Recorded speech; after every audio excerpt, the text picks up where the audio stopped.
family was when he traveled to Britain and somebody asked him, "What do you think about Western civilization?"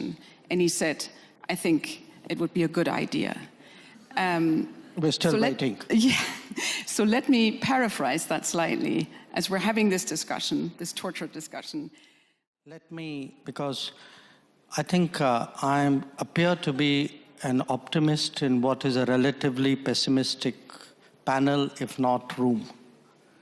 So I'll begin by sticking up my finger, and don't take it badly, it's the index finger. The mark you see on my nail is a mark of a person who's just voted. We just had an election in my state, just over. Last year, we had a national election. In Indian elections, roughly 2/3 of eligible voters vote.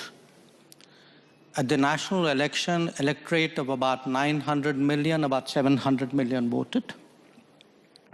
We count the votes in a single day. Nobody disputes the result after it's announced. And if you look, and by the way, from the time we started voting in the modern era, 20% people more vote today than they did decades ago. So the first message that somehow democracy is in trouble globally, worldwide, I'm sorry, I have to differ with it. I mean, right now, we are living well, we are voting well, we are optimistic about the direction of our democracy, and for us, democracy is actually delivered. Senator, you said that, democracy doesn't put food on your table. Actually, in my part of the world, it does. Because it actually, today, because we are a democratic society, we give nutrition support, food support to 800 million people. And for whom that is a matter, of how healthy they are and how full their stomachs are. So the point I want to make is, look, different parts of the world are going through different conversations. Please do not assume that this is some kind of universal phenomenon. It is not.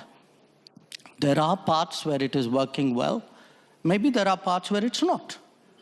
And the parts which are not, I think people need to have an honest conversation about why it's not. I would argue that as to an extent as someone dispassionately viewing it, which was your question, there are some problems. A lot of it is an accumulated problem of the model of globalization that we've followed for the last 25, 30 years. I think a lot of chickens have come home to roost. Yes, there are issues, but from our perspective today, for us, democracy is delivered. We have a visibly less elitist society. We have one where the public has faith in the political process, where actually every election, in a way, has been a kind of a verdict on the quality of governance. That, I told you we just voted in one, my party won that election. We were in the opposition earlier. We had a national election, my party won that election too, and we were incumbents. And we feel, if the Prime Minister Modi got elected for the third time, the ruling party got elected, and to a large extent it is because of the delivery through democratic systems. So it is healthy, it is well, maybe not all over the world, but let's not make that universal. All big countries are unique to an extent, but we would certainly hope, to the extent we think of democracy as a universal aspiration, ideally a reality, but at least an aspiration. It is in large part because India chose a democratic model after independence. And it chose a democratic model because we had fundamentally a consultative, pluralistic society. Now, there was a time, and I have to say this in all honesty, where West treated democracy as a Western characteristic and was busy encouraging non-democratic forces in the global South. It still does. In many cases, I can point to some very recent ones, where actually everything that you say you value at home, you don't practice abroad. So I do think the rest of the global South will view, the successes and the shortcomings and the responses of other countries. They will also ask themselves which ones of them they relate to.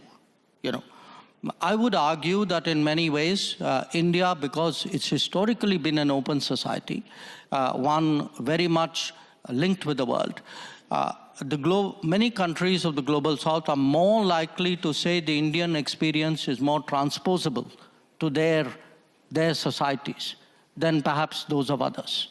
So I do think in our progress as a democracy, the fact that, for all the challenges that we've had, even at a low income, we have stayed true to the democratic model, which is almost, if you look at our part of the world, we're pretty much the only country that has done that.